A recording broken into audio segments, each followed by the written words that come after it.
प्रभु जी, मैं आपको धन्यवाद देता हूँ आज के इस दिन के लिए, अपनी महिमा के लिए। आप मुझे इस्तेमाल करने जा रहे हैं, अपने बच्चों से बोलने जा रहे हैं। मैं विश्वास करता हूँ, मैं धन्यवाद देता हूँ। हर एक त्रुटियों से बचाइएगा खुदा। आप बोलिएगा, आप इस्तेमाल कीजिएगा, आपकी इच्छा हमारे जीवन में पूरी हो। प्रभु यीशु मसीह जी के नाम में प्रभु पवित्र आत्मा परमेश्वर जी, हम आपका स्वागत करते हैं। मैं आपका स्वागत करता हूँ लॉर्ड। प्रभु यीशु मसीह जी के नाम में इस दुआ को मांग लेते हैं, आमीन। आज का वचन बहुत आशीषित होने वाला है, क्योंकि मैं विश्वास करता हूँ प्रभु जी हमसे बातें करेंगे, आपसे बातें करेंगे। और दूसरी बात, इसलिए आशीषित नहीं होगा क्योंकि मैंने तैयार किया है। मुझे खुद नहीं पता कि वचन किस प्रकार से क्या होगा। कुछ चीज़ें खुदा बताते हैं, लेकिन परमेश्वर की ओर से वचन होता है तो आशीषित होता है। इसीलिए मैं कोशिश भी नहीं करता कि मैं उसे तैयार करूं। लेकिन मैं विश्वास करता हूं कि प्रभु जी आज इस वचन के द्वारा आप सबों को ब्लेस करेंगे। प्रभु यीशु मसीह जी के नाम में आमीन। प्रभु जी का वचन कहता है, अगर आप इफिसियों की किताब को निकालते हैं, उसके 5वें अध्याय के अगर आप पढ़ते हैं 22-23वां पद जो है, और अगर आप 5वें अध्याय को जब ध्यान से पढ़ते हैं, यहाँ पर 22 अध्याय से लेकर पूरे 33वें 5वें अध्याय के 22वें पद से 33वें पद तक, तो वहां पर आपको विशेष रूप में वचन जो है दो बातें प्रदर्शित करता है। एक है कलीसिया और मसीह, और दूसरा है पुरुष और स्त्री। स्त्री और पुरुष के बीच का संबंध, मसीह और कलीसिया के बीच का संबंध, दोनों को समान बताया गया है। और प्रभु जी का वचन ये कहता है, अगर आप पढ़ते हैं, देखिए मैं बताता हूं आपको, 32वें पद में इंग्लिश में लिखा हुआ है, this is a great mystery. Hindi में लिखा है, ये भेद तो बड़ा है। ठहरें यहां पर और सोचें, ये जो दास हैं, जो जिनके द्वारा परमेश्वर लिखवा रहे हैं, ये वो दास हैं जिनका नाम पौलुस है, और ये वो दास हैं जिन्होंने 13 पत्रियां लिखी। ये वो दास हैं जिन्हें प्रभु ने स्वयं दर्शन देकर बात की थी। ये वो दास हैं जिनके विषय में लिखा हुआ है कि वो ना जाने देह में या देह के बिना तीसरे स्वर्ग तक उठा लिए गए। ये वो दास हैं जिन्होंने प्रकाशनों को इतना पा लिया था कि उनके पास बहुतायत हो गई थी प्रकाशन की। इसीलिए वचन कहता है कि प्रकाशनों की बहुतायत से कहीं मेरा मन, मैं घमंड ना कर लूं, इसलिए मुझे कांटा जो है चुभाया गया है। ये वो दास हैं जिन्हें बहुत से भेद पता थे, बहुत सारे भेद पता थे, ठीक है। लेकिन जब आपको बहुत सारे भेद पता हो, तो उनमें से कुछ भेद ऐसे होते हैं जो उन भेदों के भी भेद होते हैं, मतलब उन भेदों में भी बहुत ज्यादा डीप होते हैं। जैसे प्रकाशन में हमारे पास कई प्रकाशन बहुत गहरे होते हैं, भेद में बहुत गहरे होते हैं, लेकिन इतने सारे गहरे भेदों में भी पौलुस कहते हैं, परमेश्वर के आत्मा के द्वारा वचन कहता है, यह भेद बड़ा है। इंग्लिश में लिखा हुआ, it's a great mystery, it's a great mystery. तो आप अपने आप को तैयार करो इस वचन के लिए, क्योंकि आज ये जो वचन होने वाला है, ये सामान्य वचन नहीं है। इट्स अ ग्रेट मिस्ट्री, एक बहुत बड़ा भेद है। अब जब सामान्य चीजें ही हम वचन की समझ पाने में समर्थ नहीं होते हैं, तो जब बड़ी बात को, और वो बड़ा कौन कह रहा है, आप और मैं ही नहीं कह रहे, वो इतने आत्मिक दास वो कह रहे हैं कि ये भेद बहुत बड़ा है, ठीक है, यह भेद तो बड़ा है। It's a great mystery. जब कोई चीज बहुत गहरी हो, बहुत बड़ी हो, तो उसके लिए हमें वो उस तरीके की मानसिकता और तैयारी की भी जरूरत होती है। इसलिए अगर आप चाहते हो कि प्रभु जी मुझे इस्तेमाल करें और आप जो सुनो उसको समझ सको, तो आपको प्रभु जी से दुआ करने की जरूरत है। प्रभु मुझसे बातें करिए, मेरे हृदय को खोल दीजिए और मैं समझ सकूं, क्योंकि सुनकर निकल जाओगे तो हो सकता है आप बहुत बड़ी ब्लेसिंग को खो दो आज के दिन। इसलिए सब लोग इस वक्त में अपने अपने मन में प्रभु से कहो, हे प्रभु मुझसे बात कर। अपनी आंखों को 2 मिनट बंद करके प्रभु जी से दुआ करके ये मांगो, हे प्रभु मुझसे बातें करिए, मुझे आजाद कीजिए, मेरे हृदय को खोल दीजिए, अपने वचन से मुझे तृप्त कीजिए, आजाद कीजिए, छुटकारा दीजिए। ओ प्रभु उद्धार दीजिए मेरे पिता, डिलीवरेंस दीजिए, मोक्ष दीजिए। वचन आजाद करता है, वचन से आजादी आ जाए। प्रभु यीशु मसीह जी के नाम में धन्यवाद देते हुए इस दुआ को मांग लेते हैं। आमीन, आमीन, आमीन।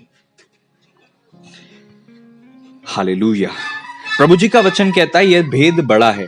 तो खुदा के अनुग्रह से इस भेद को समझने और उसे अपने जीवन में लागू करने में परमेश्वर ही हमारी सहायता कर सकते हैं। प्रभु पवित्र आत्मा परमेश्वर जी ही हमारी सहायता कर सकते हैं। प्रभु का वचन कहता है, पर मैं मसीह और कलीसिया के विषय में कहता हूं। ये भेद बहुत बड़ा है, मैं मसीह और कलीसिया के विषय में कहता हूं। 1 घंटा 2 घंटा या 10 घंटे काफी नहीं हो सकते इस भेद को समझने के लिए। लोग अपने जीवन भी अगर लगाएं तो भी इस भेद की पूरी थाह को समझ पाना असंभव होगा, क्योंकि प्रभु का वचन कहता है, सबोपदेशक में प्रभु के दास सुलेमान कहते हैं कि कई ऐसी बातें हैं जो समझ पाना मनुष्य के लिए बहुत कठिन है। वचन कहता, बुद्धिमान भी अगर पूरी तरह से कोशिश करे और बोले कि मैं इस भेद को समझ लूंगा, जान लूंगा, मुश्किल होता है। लेकिन मैं फिर भी विश्वास करता हूं, बहुत कुछ ऐसा है जो आप और मैं नहीं जानते, बहुत कुछ ऐसा है जिसे हम जानते हुए भी नहीं समझ पाते हैं। प्रकाशन नहीं है हमारे पास उस विषय में, ठीक है। और प्रभु जी चाहते हैं कि हमें उस विषय में परमेश्वर सिखाएं, ताकि हम उस स्तर के जीवन को, जीवन शैली को अपने जीवन में प्राप्त कर सकें। हम वो हैं जो हम जानते हैं। You are what you know. और आप उतने ही आजाद हो जितना आप जानते हो, क्योंकि वचन कहता है तुम सत्य को जानोगे और सत्य तुम्हें आजाद करेगा। तो सत्य की तो कोई था और सीमा नहीं है, बशर्ते आप सत्य को ग्रहण करते जाओ ताकि आजाद होते जाओ। सच्ची और आंतरिक आजादी, सच्ची आंतरिक आजादी इसमें है कि आप क्या जानते हो। विशेष रूप में मैं वचन को एम्फेसिस करते हुए बात कर रहा हूं। वचन को आप जितना जानते हो उतने आप आजाद होते हो, ठीक है। जितना आप वचन को कम जानते हो उतने बंधुआई में होते हो। आप कितने आजाद हो? जितना आप जानते हो। अगर आप कहोगे कि हम ज्यादा नहीं जानते, तो मैं आपसे कहूंगा कि आप जितना जानते हो उतने ही आप आजाद हो। मसीह के साथ विश्वासी जीवन एक बहुत ही सुखद जीवन है, लेकिन सब लोग उसे परिपूर्णता से जी नहीं पाते, उसको एंजॉय नहीं कर पाते। कारण क्या है? वो विश्वासी तो हैं लेकिन जानते नहीं हैं, वो सत्य से दूर हैं। यीशु मसीह सत्य, उन्होंने यीशु मसीह प्रभु जी को ग्रहण किया, सत्य को उन्होंने ग्रहण किया, लेकिन कितना? जितना किया उतना ही आजाद हैं। वचन कहता है तुम सत्य को जानोगे तो क्या होगा? You shall know the truth and truth will set you free. आप आजाद होगे। तो आज से हमेशा इस बात को याद रखें, आप उतने ही आजाद हो जितना आप जानते हो। और आपका जानने का की इच्छा अगर कम है तो आप आजाद होने से दूर रहोगे। अगर आप जानना चाहते हो, लॉर्ड मुझे जीवन की बातें बता, पतरस बोलते जीवन की बातें तो तेरे ही पास हैं, हम कहां जाएं? कहां जाएं हम? परमेश्वर के वचन में जीवन की बातें हैं, और अगर हम इससे दूर हैं तो हम आजादी से दूर हैं। प्रभु करे कि आज वचन के द्वारा कहीं ना कहीं हमारे जीवन में आजादी आ जाए। हालेलुया। जितना आप ग्रहण करोगे उतने आजाद हो जाओगे, जितना आप जानोगे उतने आजाद हो जाओगे। प्रभु जी का वचन कहता है यह भेद तो बड़ा है। उत्पत्ति की किताब उसके 2 अध्याय में चलते हैं तो वहां पर परमेश्वर के वचन में लिखा हुआ है, देखिए मैं पढ़ता हूं। हालेलुया।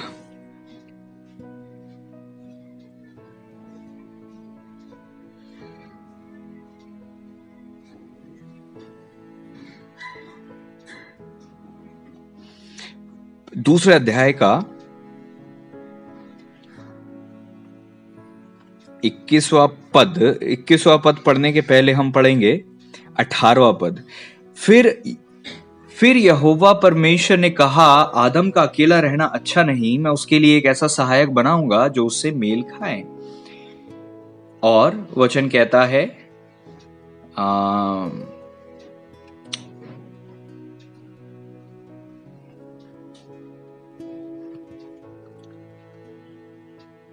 और पुरुष स्त्री के लिए नहीं सिरजा गया, परंतु स्त्री पुरुष के लिए सिरजी गई। ये लिखा हुआ है पहला कुरिन्थियों 11वां अध्याय के 9वें पद में।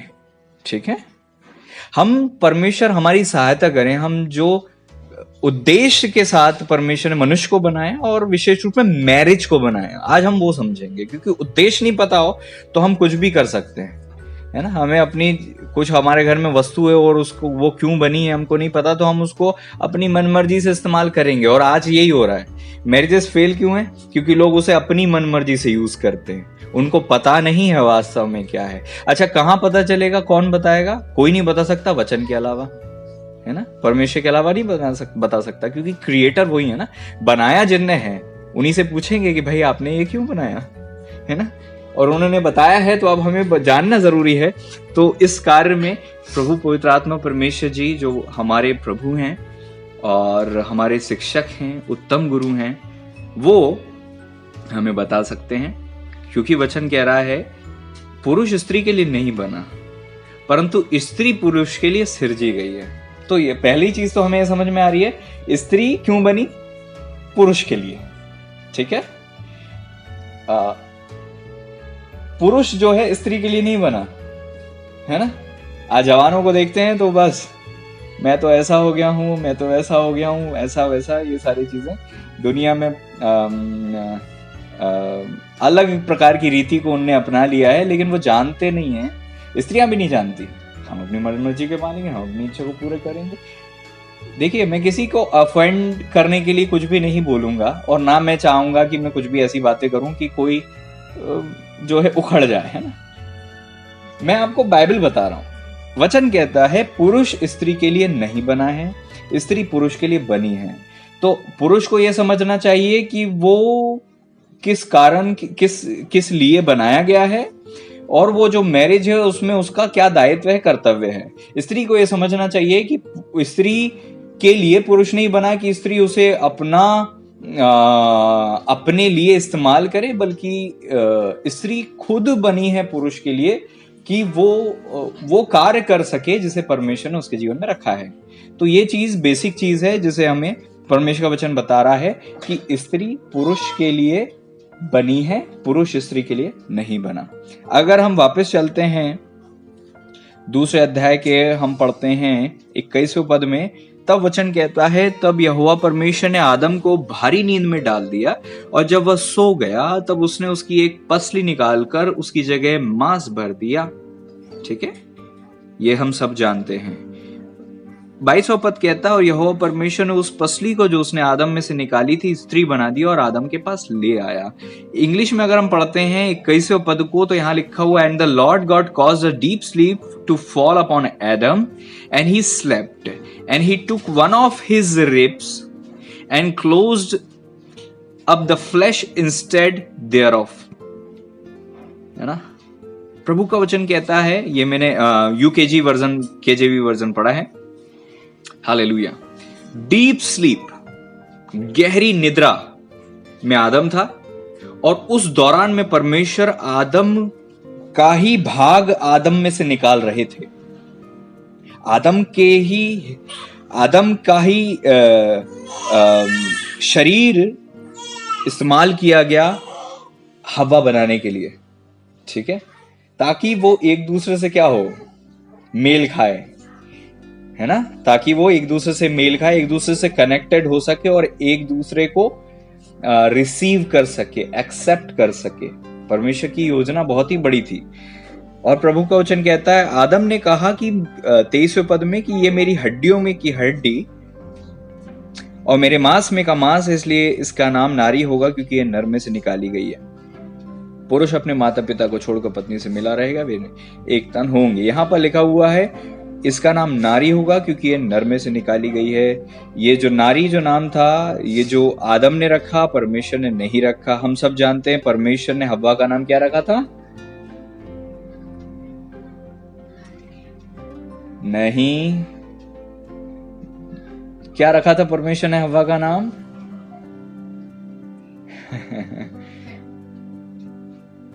ना हड्डी रखा था, ना पसली रखा था, ना नारी रखा था, ना स्त्री रखा था, ना आदि माता रखा था, ना सबकी माता रखा था। ऐसा कुछ नहीं रखा था। प्रभु का वचन कहता है परमेश्वर ने उसका नाम क्या रखा था? आदम रखा था। ठीक है, परमेश्वर ने आदम रखा था स्त्री का भी नाम।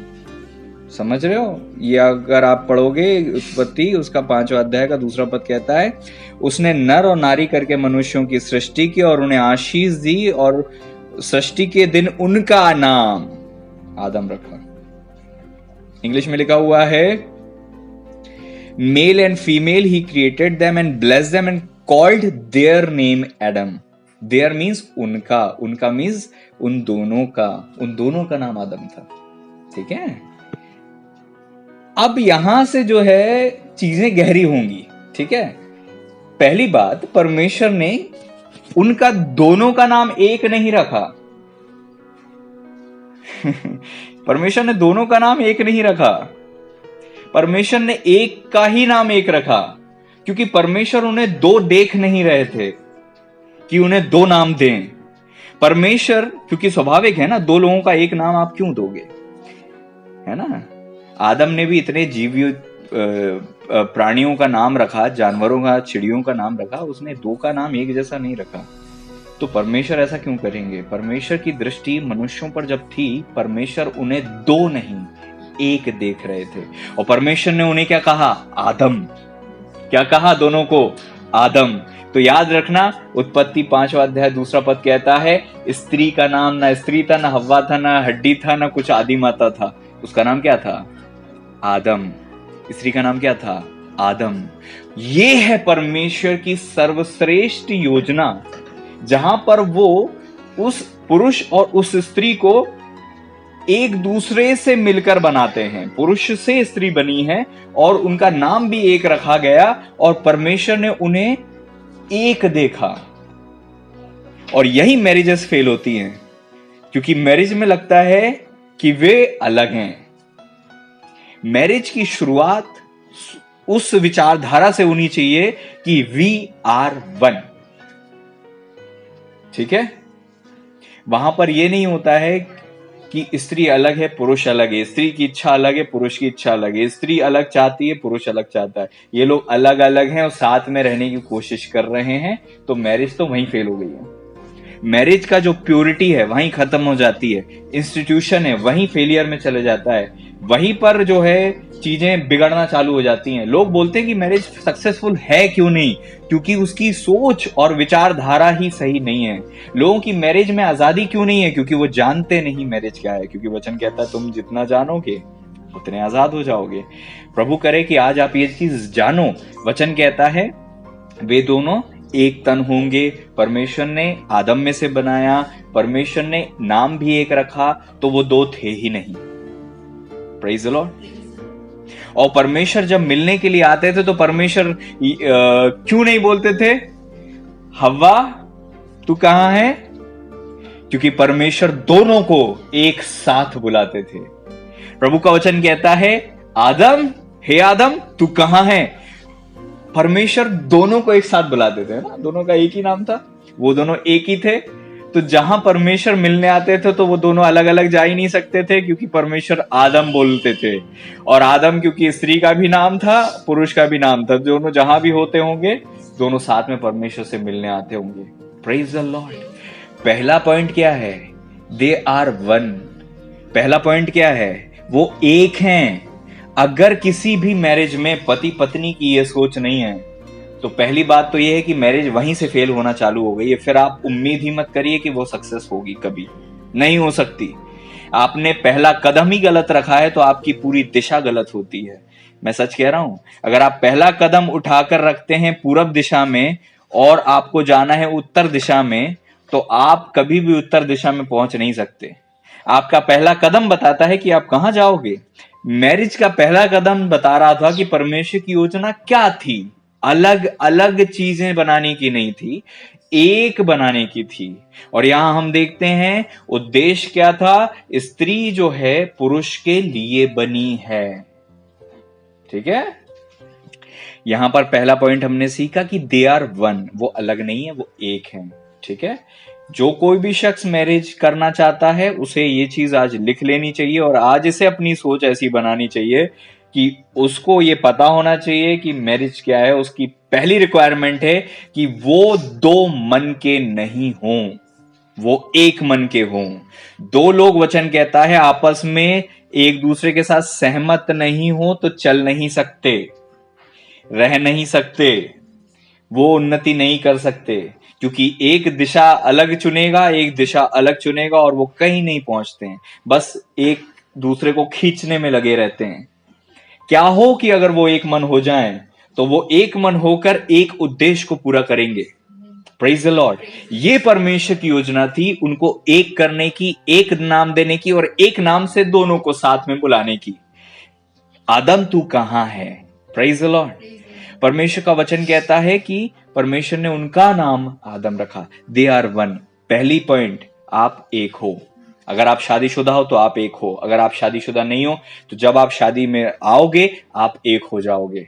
और आपको ये पॉइंट, पहली चीज ध्यान में रखना चाहिए। दूसरी चीज क्या समझ में आती है इसमें? दूसरी चीज क्या समझ में आती है? हालेलुया।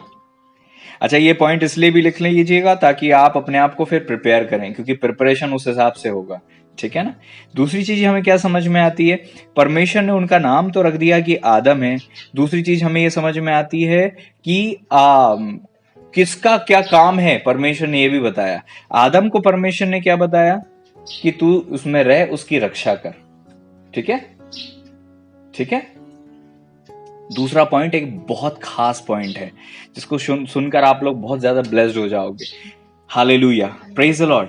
मैं आपको बताऊं, दुनिया की हर मैरिज अलग है। कैसे संभव है कि आपके हाथ की उंगलियों के प्रिंट, जिसको आप फिंगर प्रिंट कहते हैं, एक दूसरे से नहीं मिलते हैं? तो दो अलग अलग व्यक्ति जब एक हो जाते हैं, परमेश्वर उन्हें एक देखते हैं और जब वो एक हो जाते हैं, उन दोनों के मैरिज को आप एक दूसरे के साथ, दूसरी सारी मैरिज के साथ, उनके रिश्तेदारों की मैरिज के साथ कैसे कंपेयर कर सकते हो? ये संभव नहीं है। जैसे आपकी आंखों की जो प्रिंट्स हैं वो नहीं मिलते, टंग प्रिंट नहीं मिलते, फिंगर प्रिंट नहीं मिलते, मैरिज भी दुनिया की सारी अलग अलग होती हैं। Praise the Lord. क्या आप समझ रहे हो? Praise the Lord. So marriages अलग अलग होती हैं। हमें मैरिजेस को एक जैसा नहीं देखना चाहिए। प्रभु जी का वचन कहता है परमेश्वर ने आदम को बनाया और उसके लिए हव्वा को बनाई। हमने पढ़ा पहला कुरिन्थियों 11वां अध्याय 9वां पद। स्त्री पुरुष के लिए बनी है।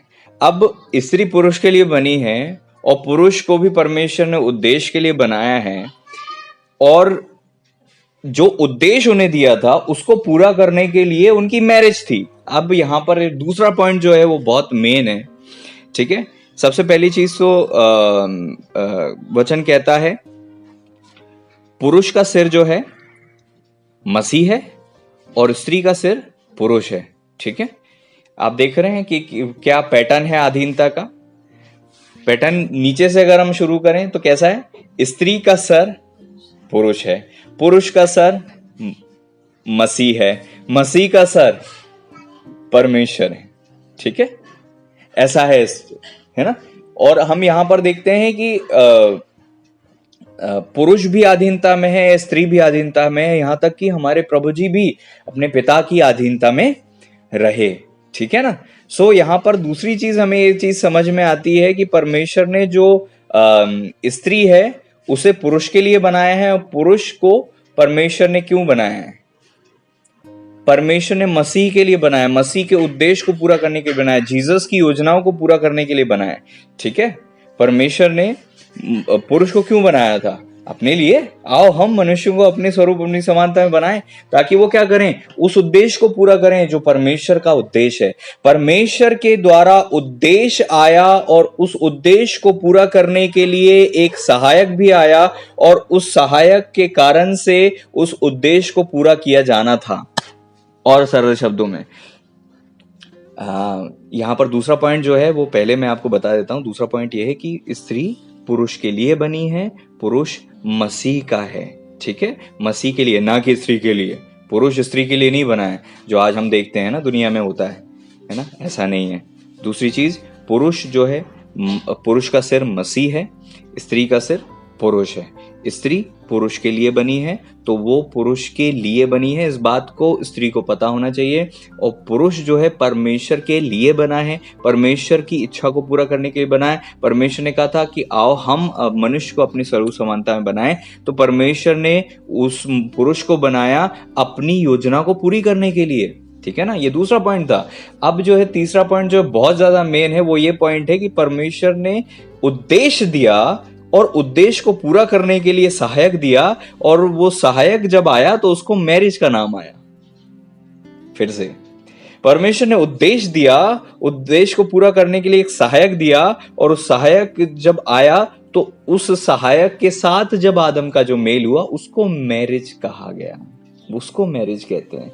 तो मैरिज क्यों है? क्योंकि एक उद्देश्य है। मैरिज क्यों है? क्योंकि एक उद्देश्य है। मैरिज क्यों है? उद्देश्य को पूरा करने के लिए है। मैरिज क्यों है? उद्देश्य को पूरा करने के लिए। इसलिए नहीं कि 25 और 30 के हो गए तो शादी करने के लिए, बस कि शादी करना है, बड़े हो गए तो शादी कर लो। शादी क्यों है? क्योंकि एक उद्देश्य है। ठीक है, पहला पॉइंट क्या था? दोनों एक हैं। दूसरा पॉइंट क्या था? स्त्री पुरुष के लिए है और पुरुष जो है मसीह का है। ठीक है, और उन दोनों को परमेश्वर ने, तीसरा पॉइंट जो है वो ये है कि एक ब्लूप्रिंट दिया था, एक उद्देश्य दिया था, और उस उद्देश्य को हम पढ़ते हैं, वचन में लिखा हुआ है कि क्या क्या करो तुम, फूलो फलो पृथ्वी में भर जाओ और उसे अपने वश में कर लो। ठीक है, इस अदन की वाटिका में रहे और उसकी रक्षा करे। ये सारा उद्देश्य आदम को दिया था, और वो उद्देश्य को पूरा करने में आदम जो है अकेला था, इसलिए परमेश्वर ने कहा था अब आदम का अकेला रहना अच्छा नहीं है, क्योंकि इसको जो मैंने उद्देश्य दिया है उस उद्देश्य को ये अकेले पूरा कैसे कर पाएगा? नहीं कर सकता, इसलिए इसको सहायक चाहिए। तो तीसरा पॉइंट क्या है? उद्देश्य के लिए होती है मैरिज। उद्देश्य के लिए। किसके लिए होती है? उद्देश्य के लिए। उद्देश्य एक एम है, एक योजना है, एक परमेश्वर के द्वारा ऑर्डेन्ड एक वर्क है जो हम लोगों के लिए परमेश्वर ने दिया है। अब देखो, अब इसको समझने में की कोशिश करो। परमेश्वर ने दुनिया में बहुत से पुरुष बनाए हैं, ठीक है, और परमेश्वर ने हर पुरुष को एक उद्देश्य दिया है, और उस उद्देश्य के साथ साथ उस उद्देश्य को पूरे करने के लिए उस दुनिया में कहीं ना कहीं एक सहायक भी है उसका। ठीक है फिर से परमेश्वर ने, चौथा पॉइंट इससे निकल के आएगा, परमेश्वर ने जो है पुरुष क्यों बनाया? उद्देश्य के लिए। और उसकी सहायक क्यों बनाई? हेल्प के लिए। ठीक है ना। तो अब कोई भी व्यक्ति चाहता है कि मैं शादी करूं, तो उससे पहला प्रश्न ये पूछना चाहिए कि तेरे इस धरती पर आने का उद्देश्य क्या है। हर पुरुष से ये पूछना चाहिए सवाल कि what is your purpose in this land of living. जीवितों के लोक में अगर तेरा अस्तित्व है तो तू किस कारण से, आप और मैं, है ना, पुरुषों की बात हो रही है, क्यों हो?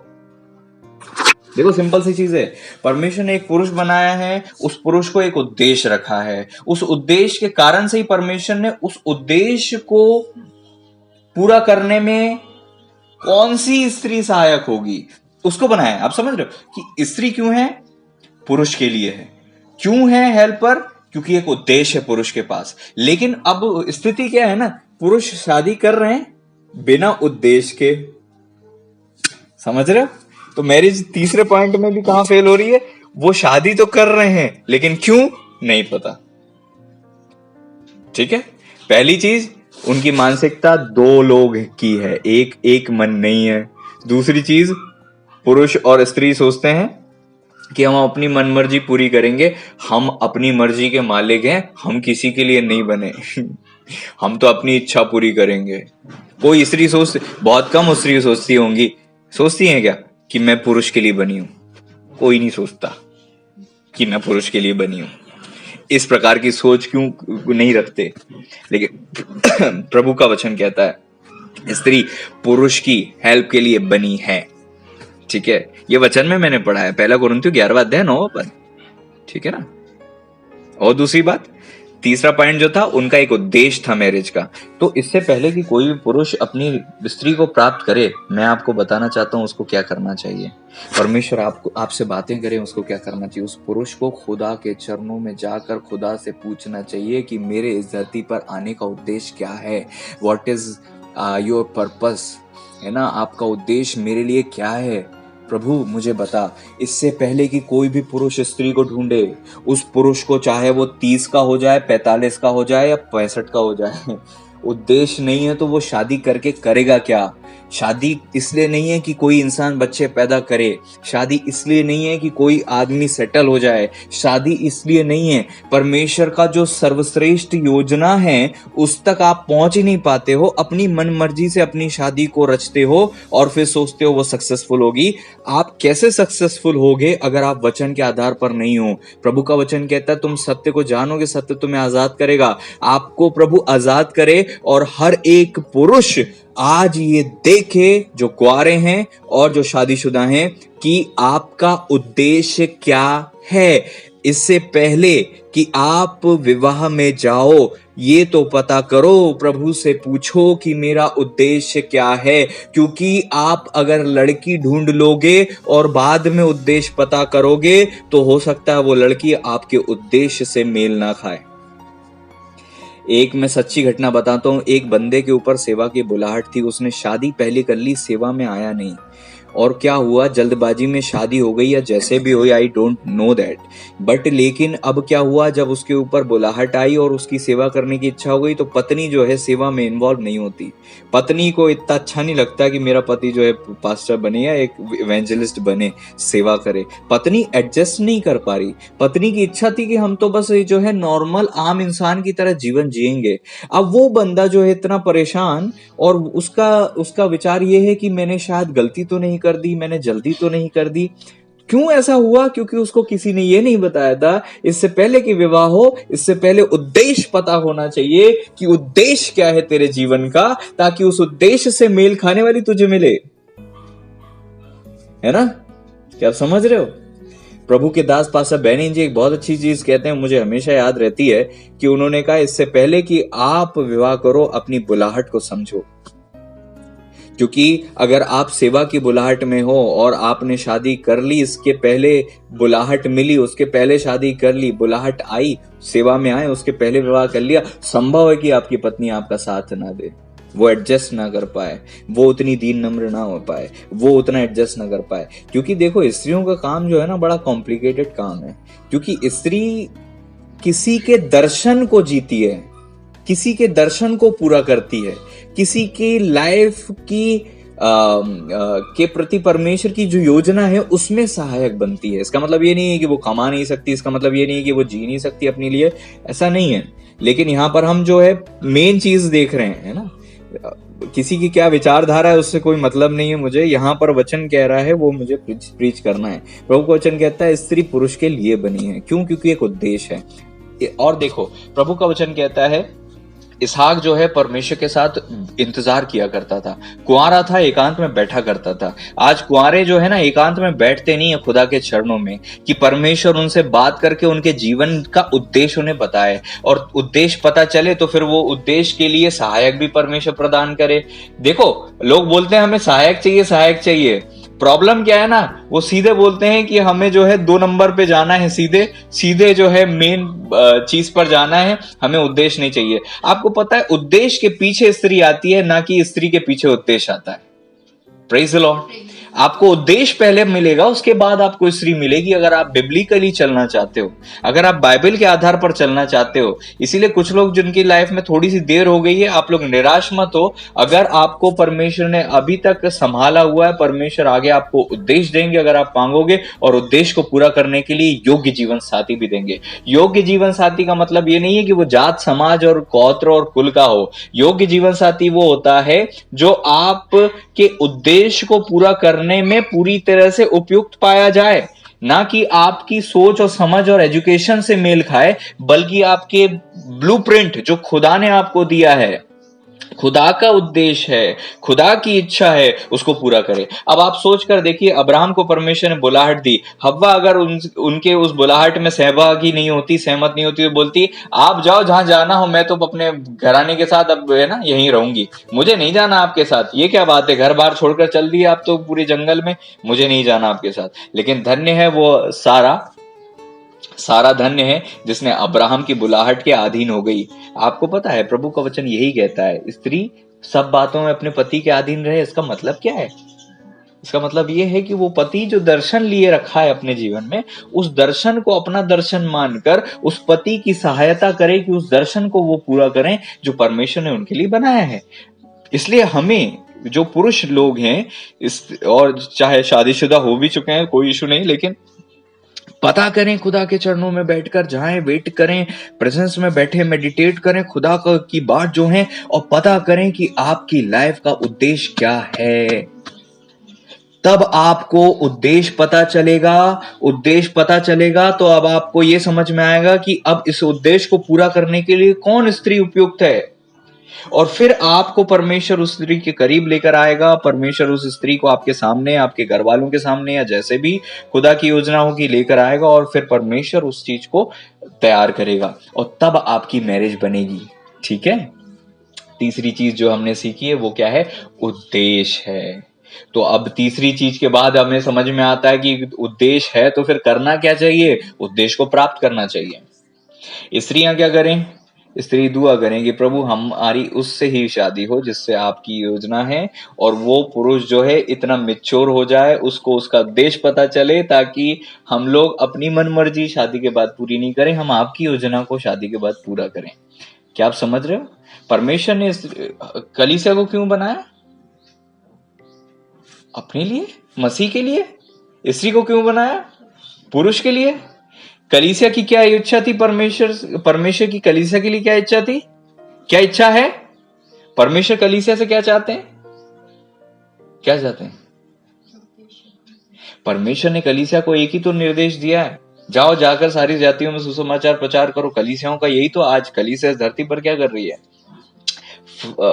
फूलेगी, फलेगी, फलवंत होगी, बहुगुणित होगी, फैलेगी, और परमेश्वर के राज्य को इस धरती पर लेकर आएगी। ये एक परमेश्वर की योजना है कलीसिया के लिए।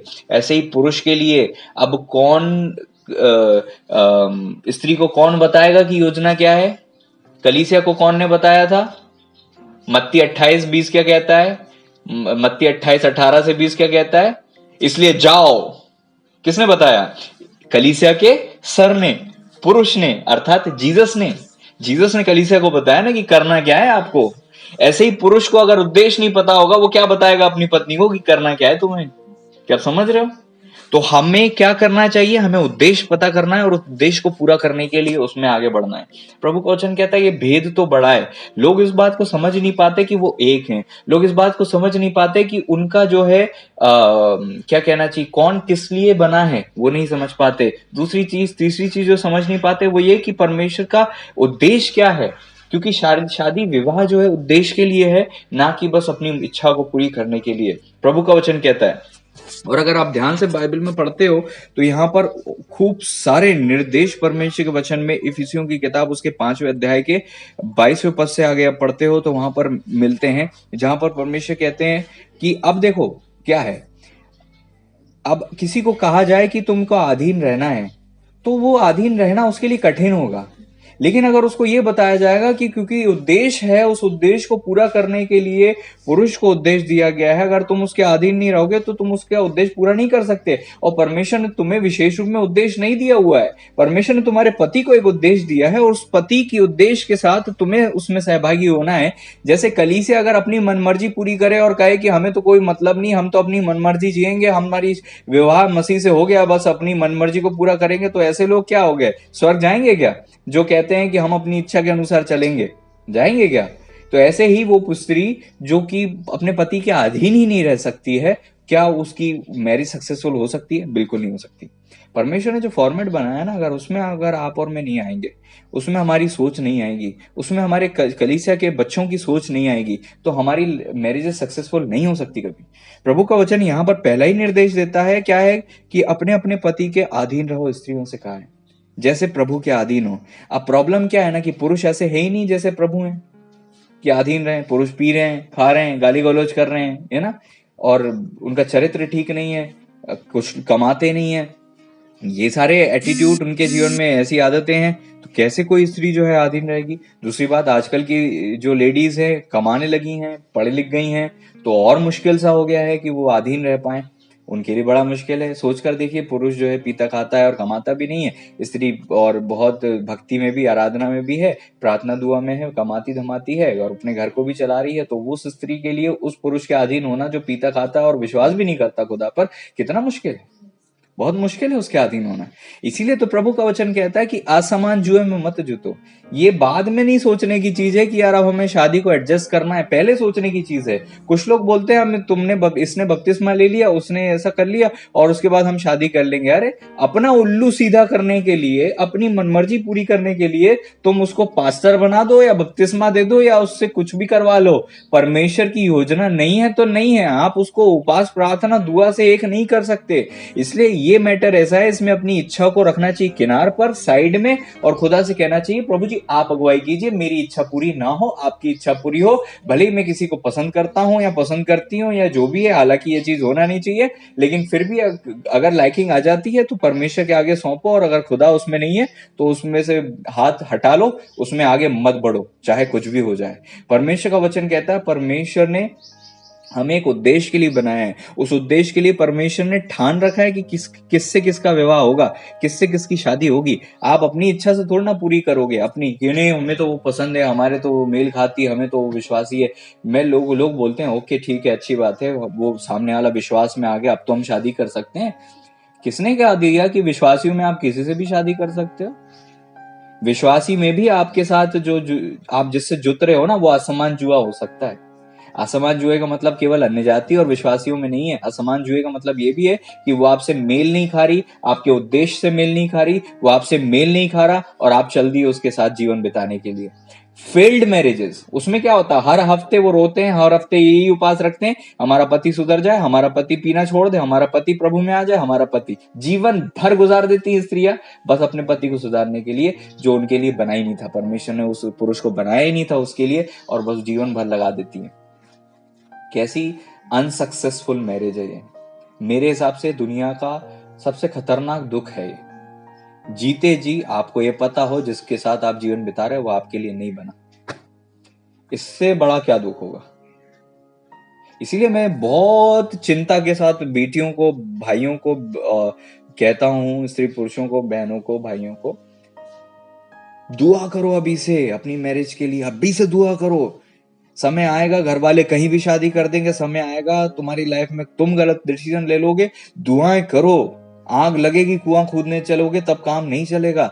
आप आज दुआ करो, परमेश्वर आपको योग्य जीवन साथी को ही लेकर आएगा, क्योंकि परमेश्वर की योजना अगर मैरिज है तो शैतान की योजना भी मैरिज है। परमेश्वर चाहता है कि आप किसी विशेष व्यक्ति से शादी करो। शैतान ने भी एक आदमी आपके लिए रखा हुआ है, शैतान ने भी कोई ना कोई स्त्री आपके लिए रखी हुई है, पुरुष रखा हुआ है जिससे शैतान चाहता है कि आप शादी करो। मैं आपको बता रहा हूं, और कई स्त्रियां उससे शादी कर चुकी हैं जिससे शैतान चाहता था, इसलिए अब शैतान जो है तांडव करता उनके घर में और वो रोते रहते हैं। बस परमेश्वर के पास नहीं आए, अपनी इच्छा को पूरी कर ली, अरे ये तो दिखता अच्छा है, अरे इसकी नौकरी अच्छी, अरे इसकी चमड़ी अच्छी। क्या मतलब है आपको ये फालतू की चीजों में पड़ने से, अपने जीवन को नरक बनाने से? परमेश्वर की योजना के अधीन रहो ना। परमेश्वर की इच्छा को पूरा करो ना। क्यों सोच रहे हो उम्र बीत रही, क्यों सोच रहे हो ऐसा हो रहा है? क्या उम्र बीत रही है तो कहीं भी चले जाओगे? ये सारी फालतू की चीजें जो है इंसान अपने जीवन पर कैसे करके लादे हुए है, मेरी समझ के बाहर है। और फिर बस जीवन भर झेलना, पिस पिस के घुट घुट के जीवन जीना, और बस हाय हम मान लेते, हाय हम गुरु, वचन भी कहता है हाय हम अपने गुरुओं की बात मान लेते। कितनों को सलाह दी, लेकिन उन्होंने अपनी मन मर्जी पूरी की और आज रोते हैं, और आज वो कुछ नहीं कह सकते, गलती करके बैठे।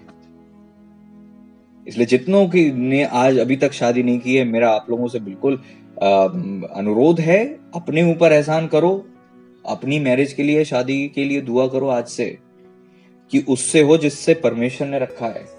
और केवल उससे शादी होने के लिए दुआ मत करो, शादी तब होगी ना जब बंदा मैच्योर होगा, बंदी मैच्योर होगी। खुदा से दुआ करा करो वो मैच्योर हो जाए, उसकी लाइफ में जो कमजोरी वो दूर हो जाए, जिस कारण से विवाह नहीं हो रहा वो कारण दूर हो जाए, तुम भी तैयार हो जाओ, वो भी तैयार हो जाए। पुरुष अगर है तो पुरुष के लिए दुआ करो कि भाई उसको परमेश्वर का वो उद्देश्य पता चले, ब्लूप्रिंट पता चले, जिसके द्वारा परमेश्वर उसके जीवन को इस्तेमाल करना चाहता है। अगर कोई स्त्री है तो पुरुषों को दुआ करनी चाहिए कि हमें परमेश्वर आप उद्देश्य बताइए, और उद्देश्य मिल गया तो फिर परमेश्वर से मांगिए, इस उद्देश्य को पूरा करने के लिए मुझे भी सहायक दीजिए, इस उद्देश्य को पूरा करने के लिए, इस बुलाहट को पूरा करने के लिए, दर्शन को पूरा करने के लिए, सेवा को करने के लिए मुझे भी स्त्री दीजिए। कुछ लोग स्त्रियों के लिए ज्यादा दुआ करते हैं, जीवन साथी के लिए दुआ करते हैं, और अब पुरुषों को यह पता ही नहीं है कि हमें ब्लूप्रिंट पता करना है खुदा से कि हमारे जीवन का उद्देश्य आपके लिए, आपने क्या बनाया है हमारे लिए। प्रभु का वचन कहता है, यहां पर निर्देश की बात है तो यहां पर स्त्रियों को पहला निर्देश आया कि क्या है, अधीन रहो। पति को क्या निर्देश आया, पत्नियों से प्रेम रखो, जैसा मसीह ने कलीसिया से प्रेम करके अपने आप को उसके लिए दे दिया। कोई भी पुरुष, इस बात को याद रखें, कोई भी पुरुष अगर प्रभु यीशु को नहीं जानता का मतलब ये नहीं होता कि बस दिल से मानता है, बपतिस्मा ले लिया, विश्वास कर लिया। अगर कोई बपतिस्मा भी ले लिया, उसकी कोई गारंटी नहीं कि वो प्रभु जी को जानता है। प्रभु जी को जानना और बपतिस्मा लेना अलग है, प्रभु जी को जानना और उद्धार पाना अलग है, ठीक है। यीशु मसीह को उद्धारकर्ता के रूप में ही जानने से उद्धार मिल जाता है, लेकिन यीशु मसीह को जानोगे नहीं तो आप यीशु मसीह के प्रेम को प्राप्त नहीं कर सकते। और जो पुरुष अपने प्रभु को नहीं जानता, प्रभु के प्रेम को नहीं चखा उसने, वो अपनी पत्नी को कभी प्रेम कर नहीं सकता, क्योंकि प्रेम जो है आप पैदा नहीं कर सकते। पुरुषों को परमेश्वर ने कमांड दी है कि मसीह जैसा कलीसिया से प्रेम करता है, तुम भी अपनी अपनी पत्नी से वैसे ही प्रेम करो। अब वो पुरुष ने प्रेम देखा ही नहीं है तो आपको क्या प्रेम देगा वो, जो मसीह से प्रेम नहीं करता। बहनों इससे पहले कि उससे विवाह करो, उसके लिए दुआ करो कि परमेश्वर वो मसीह, हे प्रभु, वो आपसे सबसे बढ़कर प्रेम करना चालू कर दे,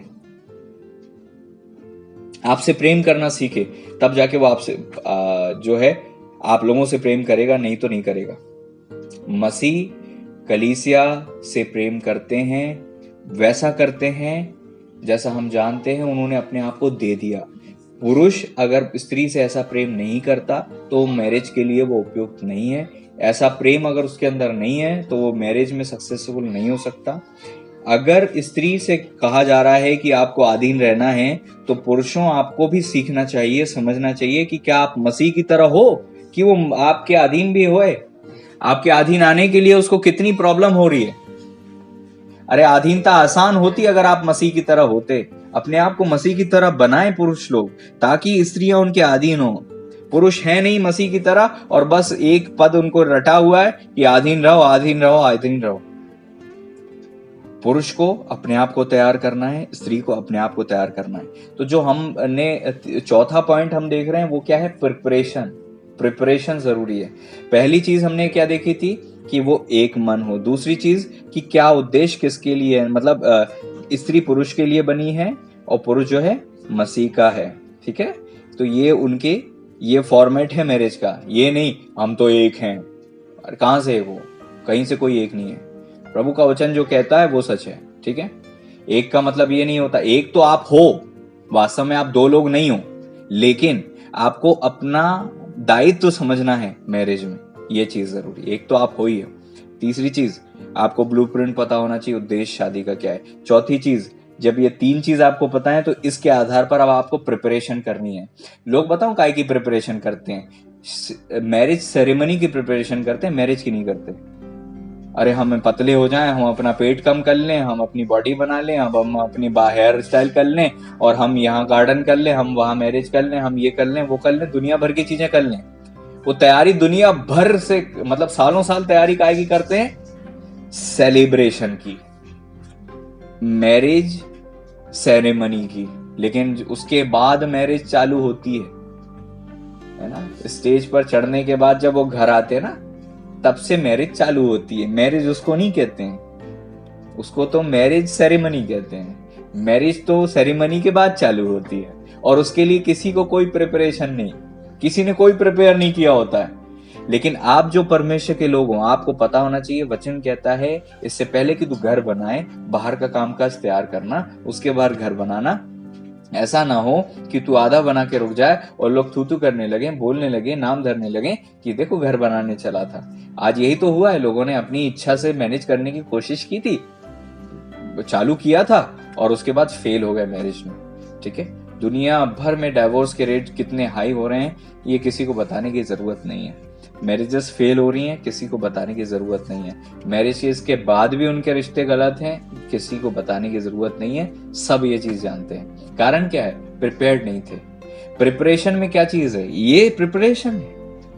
अगर आप अपने स्त्रियां अगर अपने बड़े भाई के, अपने पिता के अधीन, अपनी माँ के अधीन कुंवारेपन में नहीं थी, तो आप लिख लीजिए वो आपके अधीन नहीं आएंगी। किसी स्त्री को देखना है कि वो आपके अधीन कितनी रहती है, रहेगी इन फ्यूचर, आपको ये देखना है वो अपने पापा के कितने अधीन थी, अपने बड़े भाई की कितनी अधीन थी। अरे उसको अपने घर में इतने वर्ष बीतने पर अपने घर के पुरुषों के अधीन रहना नहीं सीखा उस स्त्री ने, आपके अधीन क्या 2 मिनट में रहने लग जाएगी? सवाल नहीं उठता है। उसके कैरेक्टर में नहीं है अधीनता, उसके स्वभाव में नहीं अधीनता। इसलिए पुरुष को देखना चाहिए उसमें कि वो अपने पापा की कितनी मानती है, अपने बड़े भैया का कितना मानती है। अगर उसके पापा बोल रहे नहीं जाना, तो क्या वो मानती है? बड़ा भाई बोल रहा नहीं जाना, तो क्या वो मानती है?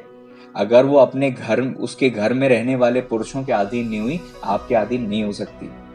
और स्त्रियों, अगर आपको अधीनता की दिक्कत है तो इससे पहले शादी करो, अपने आप को अधीन बनाने की कोशिश करो, अपने माँ के अधीन बनने की कोशिश करो। जब माँ, आपकी इच्छा है और माँ ने बोल दिया नहीं करना, आपको नहीं करना है। पापा ने बोल दिया नहीं जाना, तो आपको नहीं जाना है। क्या आप समझ रहे हो इस बात को? जब आप अधीनता में अपने आप को प्रिपेयर करोगे, तो पहली चीज स्त्रियों को क्या सीखना है? अधीनता। कहां से चालू होगी? घर से। आप घर में कितने अधीन हो, अपने बड़ों के कितने अधीन हो, अपने बड़ों का कितना आदर करते हो, है ना? मैं हमेशा से कहता हूँ, स्त्री आपका कितना आदर करेगी इस पे डिपेंड है वो अपने पापा का कितना आदर करती है। सिंपल सी चीज है। क्योंकि कोई शादी के बाद बदल नहीं जाता है, वो वही इंसान रहता है जो अपने घर में वो था।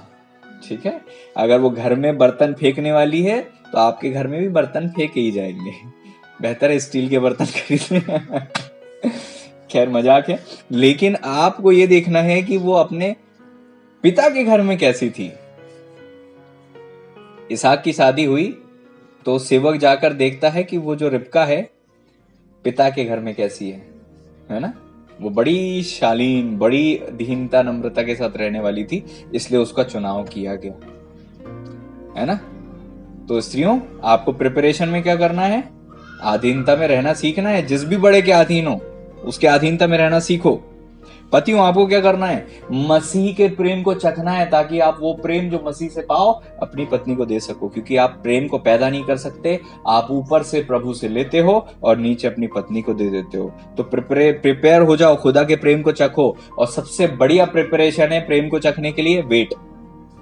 अगर आप वेट करोगे, आप खुदा के प्रेम के करीब आओगे, और तभी आप प्रभु के लोगों से और अपनी पत्नी से प्रेम कर सकते हो, जैसा प्रभु ने आपसे प्रेम किया है। और प्रभु का वचन कहता है अपनी देह के समान प्रेम रखना है। ठीक है, और प्रभु का वचन क्या कहता है? इस कारण पुरुष अपने माता पिता को छोड़कर अपनी पत्नी से मिला रहेगा और वे दोनों एक तन होंगे। यहां पर 2 विशेष निर्देश हैं। एक स्त्री को है, एक पुरुष को है। मैं फिर से पढ़ता हूं, यहाँ पर लिखा हुआ है पूरा पद, में सारे पद पढ़ लेता हूं 23 से आगे। क्योंकि पति तो पत्नी का सिर है, जैसे मसीह कलीसिया का सिर है, आप ही देह का उद्धार करता है।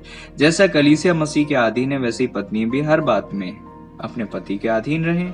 हे पतियों अपनी पत्नियों से प्रेम हे पतियों अपनी अपनी पत्नी से प्रेम रखो, जैसा मसीह ने भी कलीसिया से प्रेम रखा और अपने आप को उसके लिए दे दिया, कि उसको जल के स्नान के द्वारा स्नान से शुद्ध करके पवित्र बनाए, उसे एक ऐसी तेजस्वी कलीसिया बनाकर अपने पास खड़ी करे, जिसमें न कलंक, न झुर्री, न कोई ऐसी वस्तु, वरन पवित्र और निर्दोष हो। इस प्रकार उचित है कि पति अपनी अपनी पति से अपनी देह के समान प्रेम रखे। जो अपनी पत्नी से प्रेम रखता है वह अपने आप से प्रेम रखता है, क्योंकि किसी ने कभी अपने शरीर से बैर नहीं रखा, वरन उसका पालन पोषण करता है, जैसे मसीह भी कलीसिया के साथ करता है, कि हम उसकी देह के अंग हैं। इस कारण पुरुष अपने माता पिता को छोड़कर अपनी पत्नी से मिला रहेगा, वे दोनों एक तन होंगे। यह भेद तो बड़ा है, परंतु मैं मसीह और कलीसिया के विषय में कहता हूं, तुम में से हर एक अपनी अपनी पत्नी से अपने समान प्रेम रखे, और पत्नी भी अपने पति का भय माने। यहाँ पर ये निर्देश है। ये बहुत बड़ा टॉपिक है। इस विषय में मैं और ज्यादा डीप यहाँ पर नहीं घुसना चाहूंगा, क्योंकि इसके लिए सेपरेट अगर प्रभु जी ने चाहा तो इसमें बहुत सारी छोटी छोटी बारीकियां हैं, बहुत सारे वचन के भेद हैं।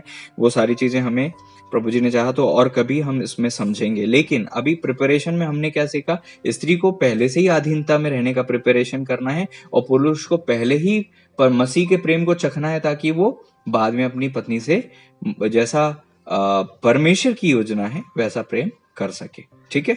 दूसरी बात, उसका पालन पोषण कर सके। ये तो एक जनरल बात है। अगर आप कमाते ही नहीं हो, आपके पास पैसे ही नहीं हो, और आप शादी क्यों करने चले? इससे पहले कि आप मसीह में स्ट्रांग नहीं हो, आप शादी कैसे करोगे? मसीह वचन में लिखा हुआ है कि उस कलीसिया को अपने जल से धुलाए। अर्थात क्या है? पुरुष को वचन का नॉलेज होना चाहिए, ताकि वो स्त्री और अपने बच्चों को जो है वचन में लीड कर सके। चलो खैर, ये तो प्रिपरेशन की बात हुई। जो प्रिपरेशन है जिसके विषय में लोग सोचते नहीं, वो एक जो मेन चीज है उसको बताकर मैं समाप्त करता हूं। ठीक है, क्या प्रिपेयर करना है? देखो, हम मसीह में आते हैं तो हम किसी जाति, धर्म, भाषा, कुल, समाज से आते हैं। ठीक है, जो अन्य जाति हैं, और जो अन्य जाति नहीं भी हैं, जो लोग मसीह में हैं, तो भी उनको एक विशेष प्रकार की आत्मिक तैयारी भी करना चाहिए, जिसके विषय में जो है ज्यादा हम लोग सोचते नहीं हैं। वो आत्मिक तैयारी क्या है? क्या आप आत्मा में आजाद हो कि आप अपनी होने वाली पत्नी या होने वाले पति के साथ मेल कर सको? मैंने देखा है कई लोग आत्मा में दुष्ट आत्माओं के साथ जो है वाचा में होते हैं। अगर आप दुष्ट आत्माओं के साथ वाचा में हो, तो फिर आप किस प्रकार से सोच सकते हो कि आपकी मैरिज सफल होगी? इससे पहले कि आप मैरिज में जाओ, आपको दुष्ट आत्माओं से आजाद होना है, वाचाओं से आजाद होना है। जैसे शादी के पहले किसी के साथ अगर आपका रिलेशनशिप रहा है, किसी से भी रहा है, तो क्या होता है? ऐसे रिलेशनशिप से क्या होता है? दुष्ट आत्मा रिलीज हो जाती है। ठीक है, ऐसे संबंधों से दुष्ट आत्मा रिलीज हो जाती है, और वो जो है बंधन, प्राण बंधन, वो आपकी लाइफ में लाइफ लॉन्ग आपका पीछे करते हैं, यहाँ तक कि आपके बच्चों में भी काम करते हैं। उसका एक उदाहरण मैं आपको बताता हूँ। जिन माता पिता ने लव मैरिज की होती है, मोस्टली चांसेस होते हैं उनके बच्चे भी लव मैरिज करते हैं। कभी भी देख लेना आप, मोस्टली होता है। कारण क्या है? लव मैरिज करने वाले जो है ना, वो अपनी इच्छा को अगर पूरी कर रहे हैं उस दौरान में, कि सारी लव मैरिज गलत होती है ऐसा नहीं बोल रहा हूं मैं। अगर परमेश्वर की योजना है और उसके बाद आप लोग एक दूसरे को पसंद भी करते हो, तो वो एक अलग बात हो जाती है। लेकिन मैं उस मैरिज की बात कर रहा हूँ जब परमेश्वर की योजना नहीं होती है, परमेश्वर की इच्छा नहीं है, और आदमी औरत अपनी मनमर्जी पूरी करते हैं, तो उस बीच में, उनके बीच में परमेश्वर नहीं होता, उनके बीच में शैतान आ जाता है, दुष्ट आत्मा आ जाती है। ठीक है ना? अब दूसरी बात, पुरुष स्त्री के साथ पहले संबंध में रहा है, स्त्री किसी पुरुष के साथ पहले संबंध में रही है ना? जैसे दुनिया की अभी तो रीति बन गई है, सबके गर्लफ्रेंड बॉयफ्रेंड होता है, ये सारे जो चीजें हैं, अगर इस संबंध में कोई रहा है और उससे वो आत्मिक रीति से डिस्कनेक्ट नहीं होगा, और फिर अगर किसी के साथ विवाह करता है, तब तो बहुत खतरनाक उनकी मैरिज होने वाली है। इसलिए आपको चाहिए कि आप शादी के पहले किसी के साथ भी गलत संबंध मत बनाओ, क्योंकि प्रभु का वचन कहता है, मत्ती अगर 19 अध्याय में आप पढ़ते हो, तो अगर किसी पुरुष का किसी के साथ संबंध है तो शादी करना उचित नहीं है। वचन कहता है शादी करना उचित नहीं है। क्योंकि आप किसी के साथ कांटेक्ट में रहे हो, फिर आप शादी करने की योजना मत बनाओ। अगर आप परमेश्वर की इच्छा को पूरा करना चाहते हो तो आप शादी तक बिल्कुल कुंवारे रहो, किसी के साथ कांटेक्ट में मत आओ। तो प्रिपरेशन, दूसरी चीज जो पहला प्रिपरेशन है, स्त्री को अधीन होना और पुरुष को प्रेम करना सीखना है। दूसरी चीज, दोनों को एक चीज करना है कि अगर पास्ट में किसी रिलेशनशिप में थे तो उससे डिस्कनेक्ट होना है। कैसे होगे? उपवास करो, दुआ करो और उन श्रापों को अपने ऊपर से काटो। उन पापों के कारण जो आत्माएं आपके जीवन में पीछे पड़ी हैं उनको काटो। अगर आप नहीं काटोगे तो उसके कुछ कॉन्सिक्वेंसेस आपको देखने को मिल सकते हैं, जैसे कि आपकी विवाह के बाद आपकी अपने पति पत्नी से हो सकता है परमेश्वर की योजना से भी शादी हो रही हो तो भी बनेगी नहीं, क्योंकि दुष्टात्मा पहले रिलीज हो चुकी है। ठीक है, तो इसलिए आपको दुष्टात्माओं से आजाद होना पड़ता है। दूसरी चीज, कई प्रकार के पारिवारिक आंशिक श्राप हर एक स्त्री और पुरुष के जीवन में होते हैं। पुरखों के द्वारा चले आ रहे जो श्राप हैं, स्त्री के ऊपर भी होते हैं, पुरुष के ऊपर भी होते हैं। तो आप इससे पहले कि किसी के साथ जीवन में जुड़ जाओ और अपने श्रापों का आपस में आदान प्रदान करके इसको अपने श्राप दे दो, उसके श्राप खुद ले लो, बेहतर है कि उन श्रापों से पहले आजाद हो जाओ। प्यूरिफाई करो अपने आप को, अपने खून को आजाद करो हर एक पुरखों के श्रापों से। उसके लिए क्या करने की जरूरत है? डिलीवरेंस की जरूरत है, श्रापों से आजाद होने की जरूरत है। एजुकेट करो वचन के आधार पर अपने आप को, खुदा से मांगो, प्रभु मुझ पर कौन कौन से श्राप हैं पता करो। कईयों के घर में श्राप होते हैं कि उनके घर में सुसाइड के श्राप होते हैं, किसी के घर में पहला बच्चा जो है शांत हो जाता है वाले श्राप होते हैं, किसी के घर में डिवोर्स के श्राप होते हैं, किसी के घर में फाइनेंशियल प्रॉब्लम के श्राप होते हैं। फाइनेंशियल प्रॉब्लम पता है आपको श्राप है, गरीबी एक श्राप है।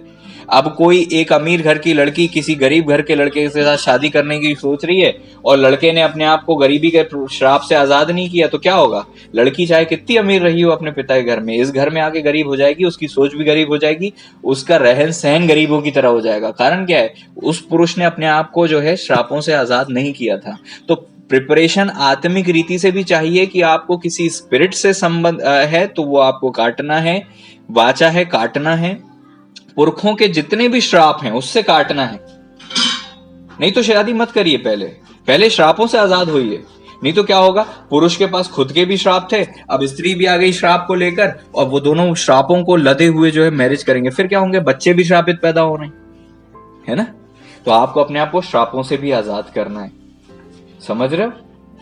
आपको अपने श्रापों से भी पूरी तरह से डिलीवरेंस में आना पड़ेगा, तब जाके आप शादी करो। क्योंकि लोग बोलते तो हैं, भैया वो तो विश्वास में आ गई, भैया उसने तो विश्वास कर लिया, वो लड़का तो विश्वास में आ गया, उसने तो उद्धार पा लिया, वो तो खूब अन्य भाषा में दुआ करता है, यहाँ तक कि पास्टर है, सेवा भी करता है। अरे भले ही वो पास्टर होगा, लेकिन क्या अपने पिता पुरखों के श्रापों से आजाद हुआ है वो पास्टर, वो भाई, वो दास, वो दासी? क्योंकि इससे फर्क नहीं पड़ता कि आप पास्टर हो कि आप पास्टर नहीं हो। अगर आप श्रापों से आजाद नहीं हो तो आपके ऊपर श्राप लागू रहेंगे, चाहे आप भक्ति करो या ना करो। इसलिए आप सबको श्रापों से आजाद होने की जरूरत है। इसलिए मैं तो एनकरेज करूंगा, जब भी कहीं कर्ज ब्रेकिंग की प्रेयर और सेमिनार्स होते हैं वहां जरूर जाना चाहिए। अगर खुदा अगुवाई करे आपको, बेहतर है कि दुआ करो कि परमेश्वर आपको वैसे ही अगुवाई दे कि कहीं ना कहीं आप आजाद हो सको, सेल्फ डिलीवरेंस में आ सको। सेल्फ डिलीवरेंस भी एक अच्छी टर्म होती है। आप हो सकते हो कई सारे श्रापों से खुद आजाद हो सकते हो, बोल के, अपने मुंह से बोल बोल कर श्रापों को काटोगे तो आजाद हो जाओगे। ठीक है। दूसरी बात, कहीं ऐसी डिलीवरेंस की प्रेयर होती है जो रियल में होली स्पिरिट से भरी हुई प्रेयर है ना, वहां पर आप जाओ, ताकि वहां पर एक के बाद एक जो है श्रापों को बोलकर मुंह से काटा जाता है। मैंने अटेंड की है, एक से ज्यादा बार अटेंड की है श्रापों को काटने वाली प्रेयर्स, तो मैं जानता हूं उससे असर होता है। और जब मैं जहां पर मैंने श्रापों कर्ज ब्रेकिंग वाली प्रेयर अटेंड की थी, मैंने वहां पर देखा भी है, लोग है ना कर्ज ब्रेकिंग के टाइम में उल्टी करते हैं, खून की बाल्टियां लेकर लोग वॉलंटियर्स दौड़ते हैं क्योंकि उनको खून की उल्टी होने लगती है। और जितने जो आते हैं ना वहां पे लोग पास्टर्स होते हैं ज्यादातर, कर्ज ब्रेकिंग में खून की उल्टी हो रही है, किसी को गठान निकल रही है, किसी के अंदर से दुष्टात्मा निकल रही है, किसी को जो है अजीब सी है ना लूज मोशन हो गए हो, कुछ कुछ हो गया, ऐसे करके जो है कर्ज जो ब्रेक होते हैं उनके ऊपर से मैंने देखा है खुद। मेरा भी कर्ज ब्रेक हुआ था तो मुझे भी बड़ा हल्का फील हुआ था। तो एक पास्टर होने के बाद भी मैं कर्ज ब्रेकिंग की मीटिंग में गया था, कि मुझे पता है अगर मैं पास्टर हूं इसका मतलब देखो, मसीह में आना अलग है लेकिन श्रापों से आजाद होना अलग है। मसीह में आकर आपकी आत्मा का उद्धार होता है, लेकिन आपके शरीर पर, आपके खून पर श्राप लदे रहते हैं। उससे आजाद करने के लिए विशेष प्रार्थनाओं की जरूरत होती है। तो वो आपको करना चाहिए पहले शादी के, और आप कोशिश करें कि आपका जीवन साथी को भी ये प्रार्थना करना है, आपको भी करना है। दोनों कहीं ना कहीं जो है मीटिंग अटेंड करके श्रापों से डिलीवर हो जाए। वो अपने स्तर पर आजाद हो, आप अपने स्तर पर आजाद हो। अगर आप ऐसा नहीं करते हो तो बाद में आपकी मैरिज में प्रॉब्लम आएगी। फिर आप सोचोगे नहीं, हमने तो प्रभु की इच्छा से शादी करी और फिर हमारे साथ क्यों हुआ? अरे आपने श्रापों से आजादी नहीं प्राप्त की थी, इसलिए आपके साथ ऐसा हुआ। खास तौर पर ध्यान देने की बात है उन लोगों को जो मसीह में है और उनको भी जो मसीह में नहीं। लोग बोलते हैं हमारे ऊपर कोई श्राप नहीं है, हम तो जन्मजात मसीह हैं। आपके ऊपर ज्यादा हो सकते हैं, आपके ऊपर ज्यादा हो सकते हैं। कोई गारंटी नहीं है इस बात की कि आप जन्म से मसीह हो तो आपके ऊपर श्राप नहीं होंगे। आप खुदा से मांगो, परमेश्वर बताएगा आपके ऊपर। मैं भी जन्म से मसीह हूं, फिर मुझे क्या जरूरत थी श्रापों को कटवाने की? लदा हुआ था मैं श्रापों से, क्योंकि आज नहीं तो कल कभी ना कभी तो हमारे पुरखे मसीह में आए होंगे। क्या उनका डिलीवरेंस हुआ? और उनका हो भी गया तो हो सकता है आपके पापा ने गलती की हो, मम्मी ने गलती की हो, दादा दादी ने गलती की हो, पुरखों ने गलती की हो, और वो श्राप उन्होंने नए नए कमा लिए हो और वो आपके ऊपर लागू हो रहे हो। जाने अनजाने किसी का दिल दुखा दिया हो, किसी को लूट लिया हो, है ना, किसी के की हाय लग गई हो, कोई श्राप लग गया हो, कोई बुरी नजर लगी हुई हो, कोई श्राप आपके आर्थिक समस्या आपके शरीर पर हो। आपको पता है कई सारी बीमारी भी जो है श्राप है, कई सारी बीमारी श्राप होती है। हम जानते हैं कोढ़ जो है श्राप के द्वारा आता था, है ना। मोस्टली कई प्रकार के शरीर के ऐसे रोग हैं, प्रॉब्लम्स हैं, वो श्राप के कारण होता है। कई प्रकार के, जवानी में कई लोगों को अटैक आता है, जवानी में उनके घर में सबको जवानी में अटैक आता है। ये क्या है? श्राप नहीं तो क्या है?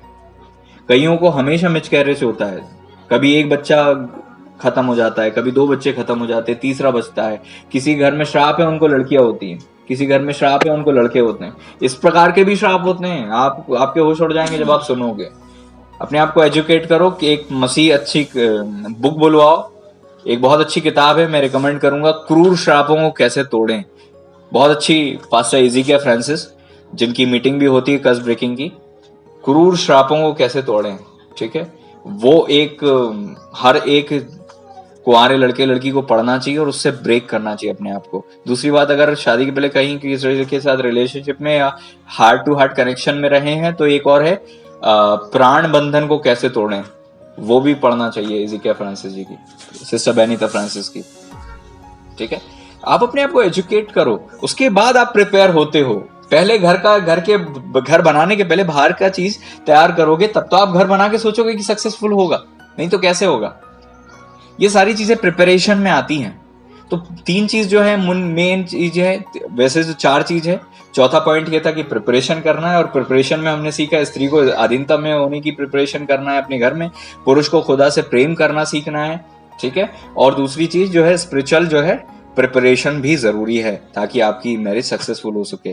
पहला पॉइंट था वे एक हैं, उनका नाम एक था, वे एक थे। ठीक है, दूसरी चीज क्या थी? स्त्री पुरुष के लिए, पुरुष जो है मसीह के लिए। ठीक है ना, मसीह के लिए बना था पुरुष, ओके, स्त्री के लिए नहीं बना था। और गलती क्या हो गई, उसने मसीह की इच्छा को पूरी करने के लिए स्त्री की इच्छा को पूरी कर लिया। स्त्री ने बोला फल खा और खा लिया।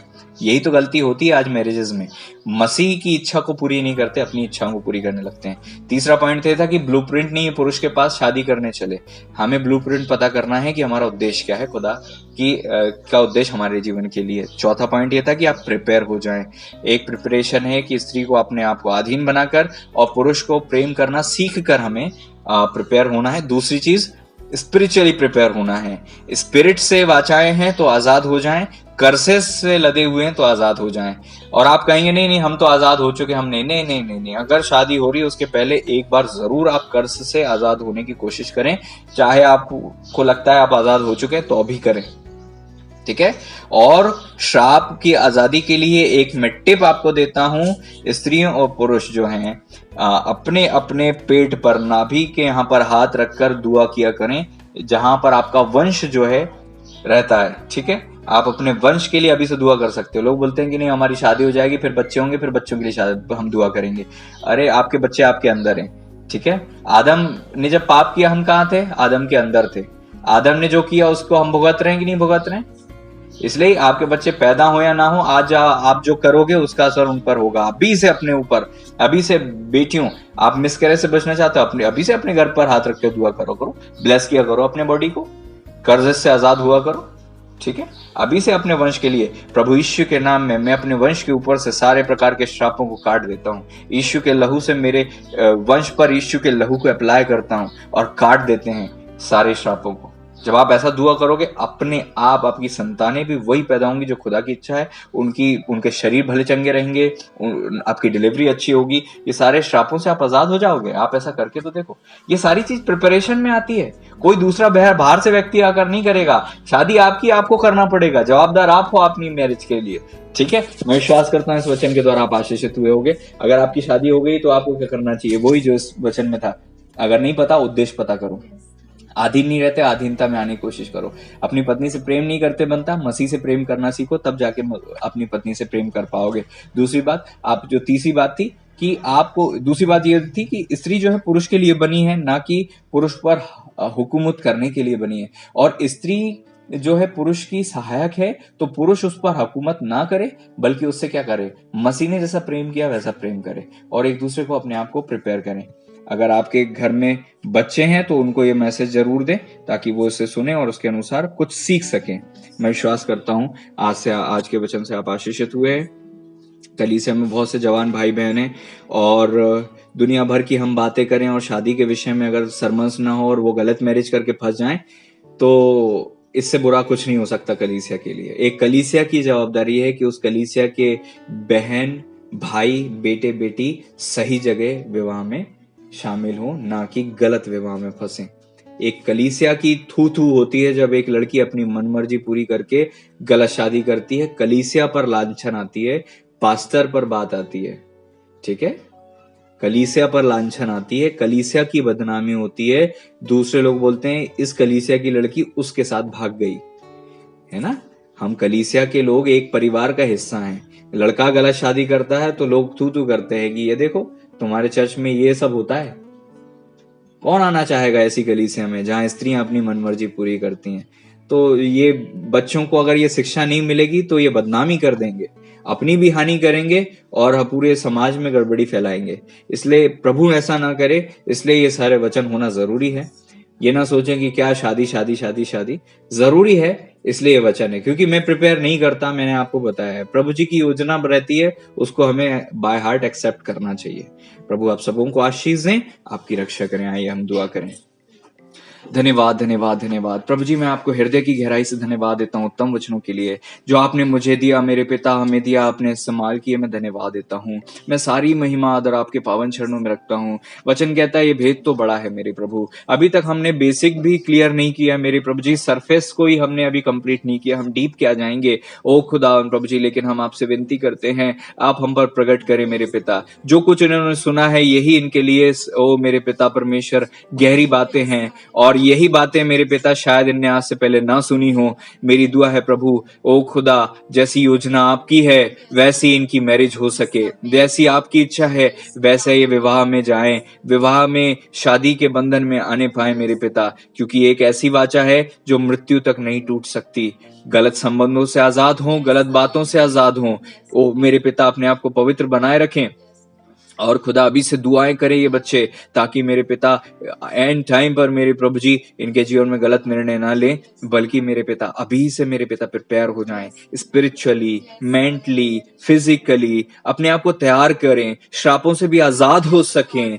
मेरी यही दुआ है मेरे पिता। इन सबों को बुद्धि दें खुदा, इनके पुरखों के क्या श्राप हैं ये नहीं जानते मेरे पिता, लेकिन मेरे प्रभु जी कई श्राप ऐसे हैं जो विवाह के बाद सामने आते हैं ओ मेरे पिता, वो कुंवारेपन में सामने नहीं आते। मेरी दुआ है वो आत्माएं मैरिज होने के बाद ऊपर आती हैं, ऐसे सामने नहीं आती। मेरी यही दुआ है खुदा, ये सारी बातों को ये समझ सकें और आजाद हो सकें। आप ऐसी मदद कीजिएगा कि ये आजाद हो सकें। ओ प्रभु, आपकी आजादी इन्हें मिले मेरे पिता, आपकी इच्छा के अनुसार इनका विवाह हो, आपकी योजना इनके जीवन में पूरी हो, इन्हें नया बल मिले मेरे पिता, वचन के द्वारा आजादी मिले मेरे खुदा, वचन के द्वारा शिक्षा मिले और उसे अपने जीवन में लागू कर सके। आशीषित हो मेरे पिता। जितने शादीशुदा हैं, कुआरे हैं, सब पर यह वचन लागू हो और सबों का जीवन इस वचन के आधार पर आजाद और आशीषित हो। आपकी इच्छा पूरी हो। मैं आपको सारा आदर और महिमा, मान, सम्मान, गौरव, जलाल, प्रतिष्ठा देता हूं।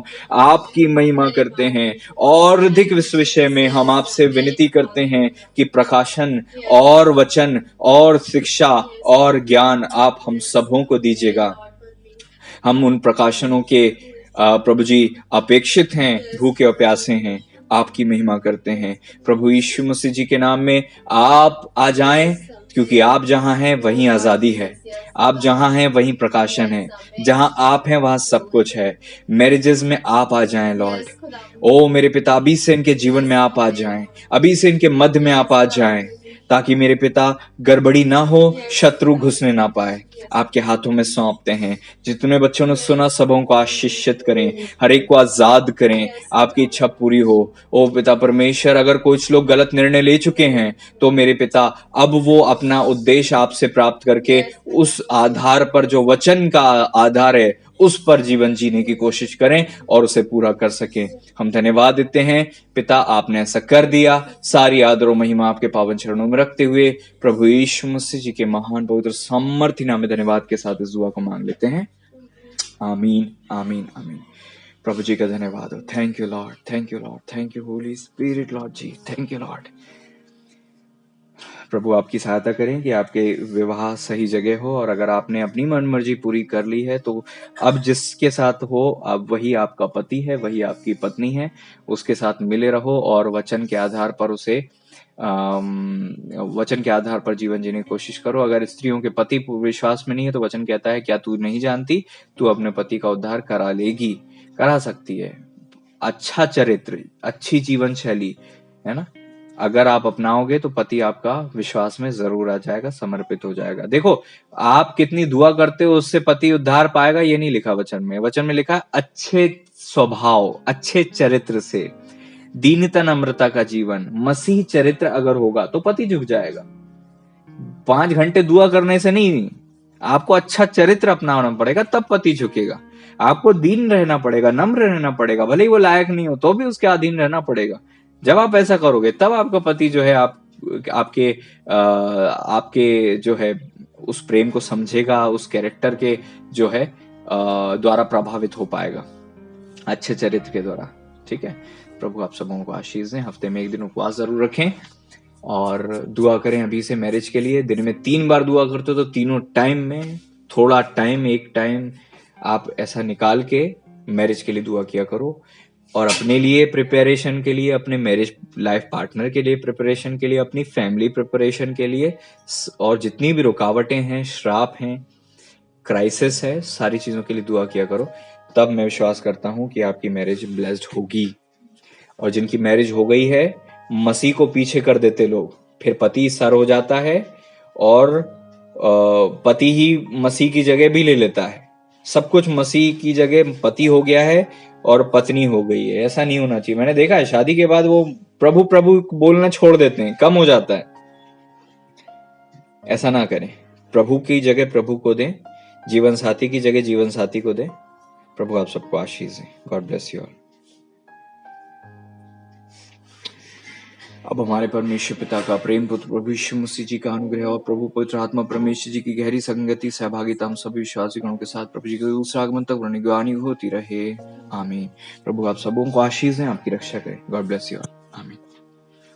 Thank you holy spirit Lord.